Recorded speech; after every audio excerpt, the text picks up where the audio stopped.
దక్షిణాదిలో హీరోగా గుర్తింపు తెచ్చుకున్న సిద్ధార్థ్, కన్నడ హీరోయిన్ చైత్ర జే ఆచార్ జంటగా నటించిన చిత్రం 3BHK. అరుణ్ విశ్వ ఈ చిత్రాన్ని నిర్మించగా శ్రీ గణేష్ దర్శకత్వం వహించారు.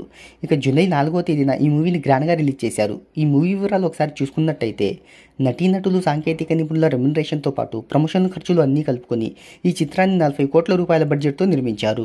ఈ మూవీ లాభాల్లోకి రావాలి అంటే 20 కోట్ల రూపాయల షేర్ను, 40 కోట్ల రూపాయల గ్రాస్ వసూలును రాబట్టాలి.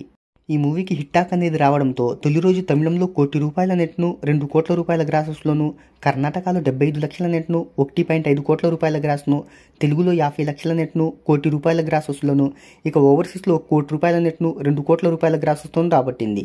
దాంతో ఈ సినిమా తొలి రోజు ప్రపంచవ్యాప్తంగా 3.25 కోట్ల రూపాయల నెట్ను, 6.5 కోట్ల రూపాయల గ్రాస్ వసూలును రాబట్టింది. ఇక మౌత్ టాక్ అనేది స్ప్రెడ్ కావడంతో రెండవ రోజు మంచి వసూళ్లను అయితే రాబట్టింది. తమిళంలో 1.5 కోట్ల రూపాయల నెట్ను, 3 కోట్ల రూపాయల గ్రాస్ను, కర్ణాటకలో 1 కోటి రూపాయల నెట్ను, 2 కోట్ల రూపాయల గ్రాస్ను, తెలుగులో 75 లక్షల రూపాయల నెట్ను, 1.5 కోట్ల రూపాయల గ్రాస్ను, ఓవర్సీస్లో 1 కోటి రూపాయల నెట్ను, 2 కోట్ల రూపాయల గ్రాస్ వసూలును రాబట్టింది.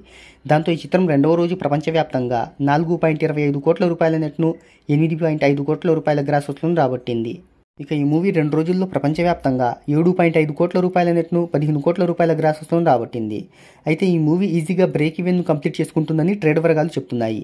మరి చూద్దాం ఈ మూవీ లాంగ్ రన్లో ఎంతవరకు వసూలును రాబడుతుందో.